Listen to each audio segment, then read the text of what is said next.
रायगड महाराष्ट्रासह देश विदेशातील ताज्या बातम्या पाहण्यासाठी मॅक्स इंडिया लाईव्ह चॅनलला सबस्क्राईब करा आणि बेल आयकॉन दाबायला विसरू नका.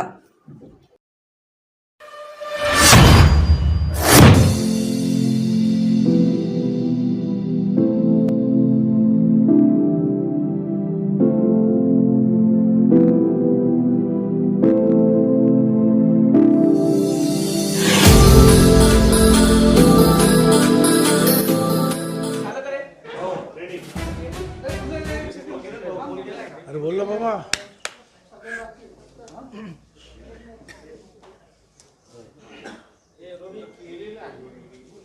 काय रे सकाळी काय करतो?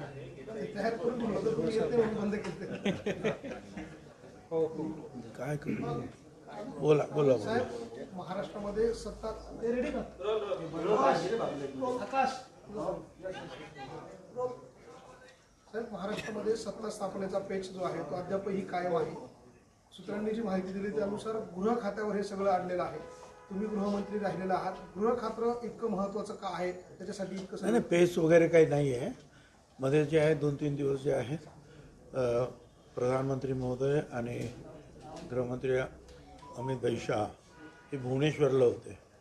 दरवर्षीचे आहे सर्व विशेषतः DG सगळ्या राज्यांचे त्यांचे कॉन्फरन्स असते आणि गृहमंत्री असतात त्याच्यामध्ये. त्यामुळे त्या कामामध्ये ते बिझी होते. त्यामुळे 2-3 दिवस जे आहे काहीच होण्यासारखं नव्हतं, म्हणून थोडंसं पुढे गेलेलं आहे. आता 5 तारीख त्यांची ठरलेली आहे. 2 दिवसामध्ये जवळपास त्यांची अंतर्गत सगळी चर्चा प्रत्येक पार्टीची झालेली असते, विचारविनिमय झालेला असतो आणि होईल. आता गृहमंत्री का प्रत्येक खातं जे आहे हे महत्त्वाचंच असतं. गृहमंत्री म्हणजे एवढं जरा पोलीस खातं असतं, काय इकडून सॅलेट तिकडून सॅल्यूट हे जरा जास्त असते आणि ते गृह खातं जेवढं चांगलं म्हणतात तेवढं अडचणीचं सुद्धा असतं. दोन्ही गोष्टी आहेत त्याच्यामध्ये. कोण कुठेतरी दंगल करतो आणि जणू काय गृहमंत्र्याने दंगल केली असे प्रश्न विचारतात. कोण कुठेतरी बलात्कार करतो, उत्तर द्या तुम्ही काय करता, अरे काय करत होतो तिकडे. आता हे अशा पण गोष्टी आहेत. त्याचबरोबर शांतता राखण्यासाठी कुठे गडबड असेल, आपापसात दंगे आहेत ते मिटवण्यासाठी तिथे पण काम कर. माझ्या वेळेत तर खूप अडचणीचं काम होतं, कारण सगळीकडे गँगवॉर सुरू होतं आणि तो गँगवॉर कोण कुठे बसलेत, कोण परदेशात आहे, कोण इकडे बसलेत, कोण तिकडे बसलेत आणि रोज कुणाचा तरी मर्डर व्हायचा.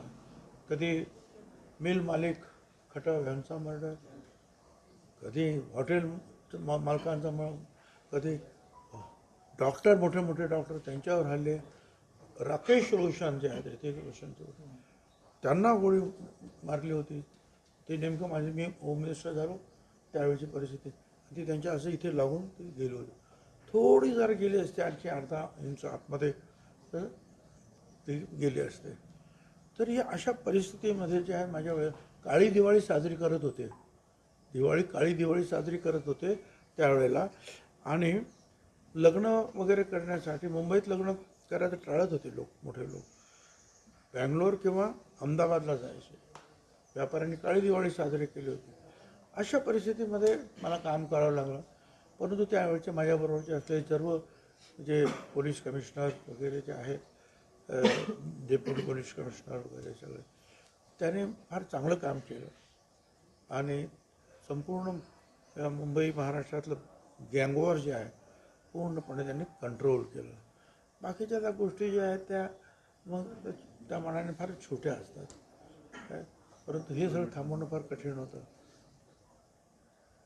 आणि रोज काही ना काहीतरी कुठेतरी राज्यात घडतं. रोज कुठेतरी अपघात तरी होणार, कुठेतरी मारामाऱ्या होणार, कुठेतरी खून पडणार, कुठेतरी राजकीय पक्षाचे मोर्चे निघणार आणि हे सगळं जे आहे ते गृहमंत्र्याचं काम म्हटलं तर ते काही सोपं काम आहे अशातला भाग नाही. कठीण काम आहे, रात्रंदिवसाचं काम. पण आता प्रश्न असा तुमचा आहे तो पुढचा असा आहे की त्याच्यावरून काय अडलं का. मला असं वाटतं की त्याच्यावरून काय अडलं असं काही दिसत नाही आहे. स्वतः मग काळजी व मुख्यमंत्री जे आहेत शिंदे साहेबांनी सुद्धा सांगितलं की चर्चेतून आम्ही ते प्रश्न सोडवतो. मग प्रश्न कुठे येतो? पण अजूनही ते स्वतः एकनाथ शिंदे सत्तेबाहेर राहून काम करण्यासाठी आग्रह आहे अशा स्वरूपाची माहिती त्यांचेच आमदार भरतशेठ गोगावले यांनी दिली. मात्र आमदारांची इच्छा आहे की त्यांनी सत्तेत राहावं.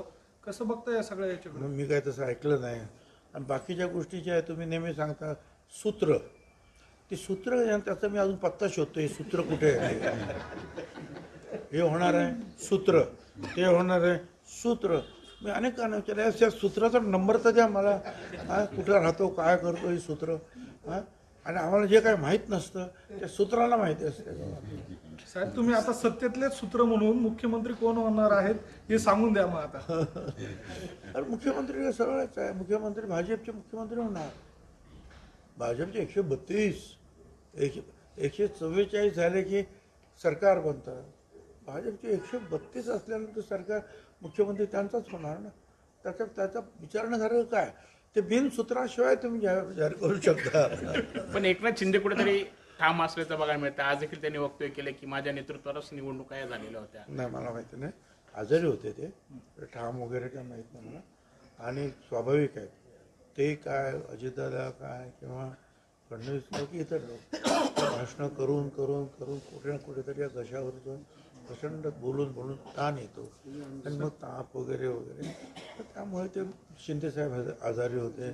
परंतु सगळे डॉक्टरांनी वगैरे त्यांना थोडंसं नीट केल्यामुळं ते आता आलेले आहेत. आता साहेब कोल्हापूरचे छत्रपती शाहू याचा धरून आहे. संजय राऊत असं म्हणताय की जे महाविकास आघाडीचं सरकार होतं, जर कदाचित आमच्याकडे गृह खातं असतं तर कदाचित हे सरकार पडलं नसतं. आणि फडणवीस वारंवार सांगत होते की गृहमंत्रीपद ठाकरेंनी स्वतःकडे अशी एक आठवण त्यांनी करून. मला नाही माहिती. पण त्यांच्यापैकीच कोणतरी म्हणालं होतं ना की नाना पटोले यांनी जर विधानसभेचं अध्यक्षपद सोडलं नसतं काय तर पुढचं काय घडलं नसतं. हे पण त्यांनीच कोणीतरी बोलले ना. तेच कोणतरी बोलले.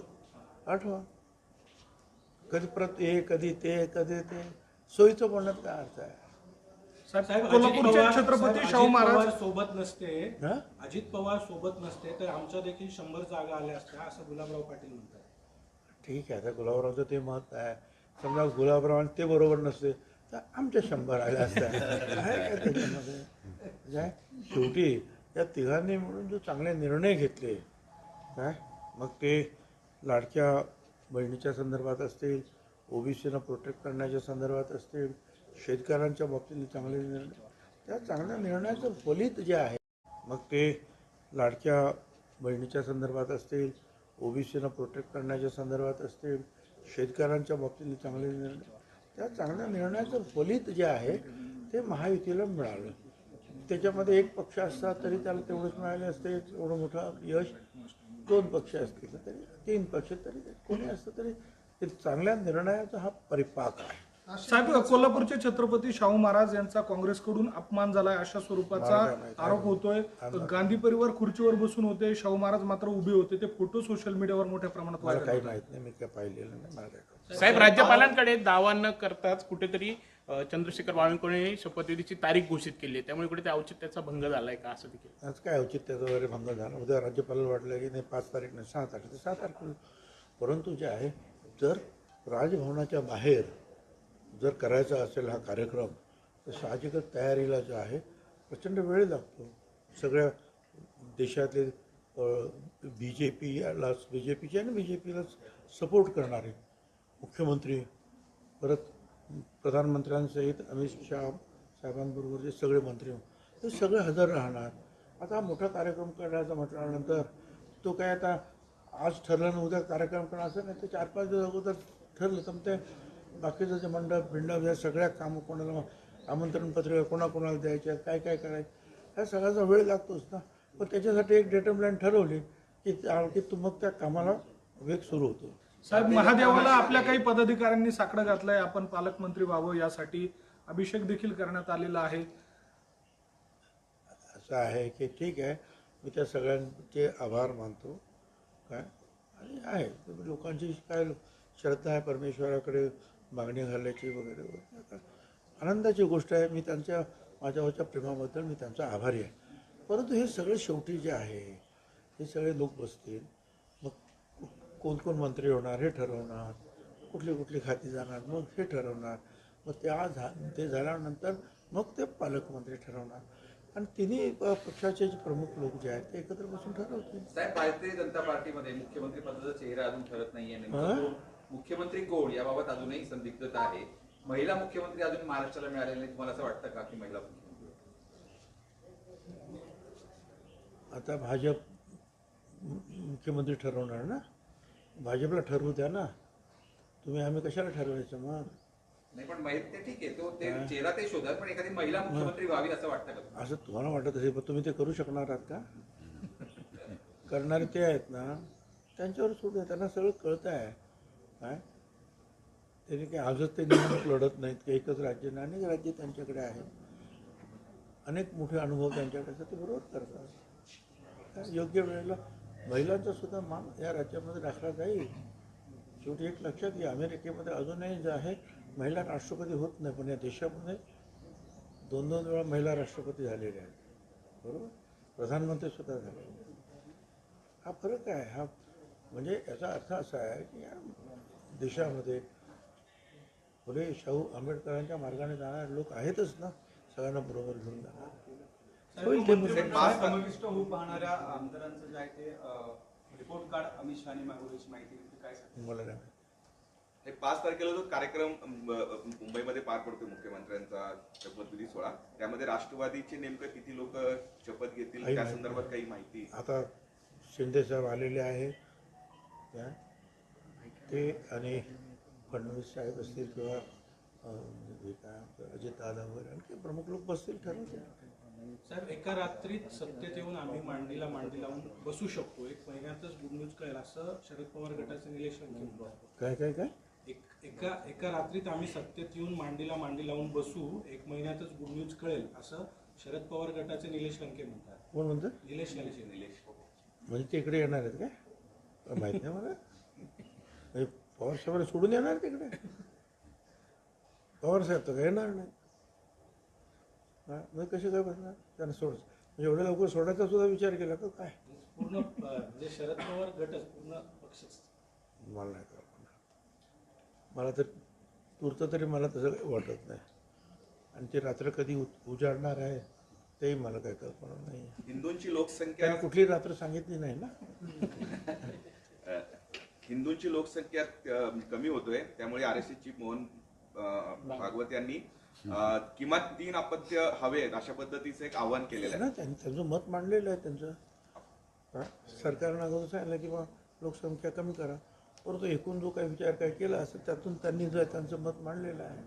आणि ही सगळी जेव्हा लोक बोलतात त्यावेळेला एक विचार सुरू होतो, मग काय नक्की काय करायला पाहिजे, त्याच्यातून मग सगळा विचार विमर्श होतो आणि मग पुढे निर्णय होतात.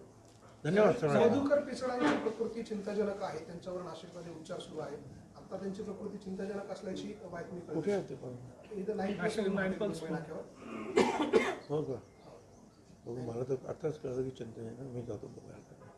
मी जाणार आहे बघायला.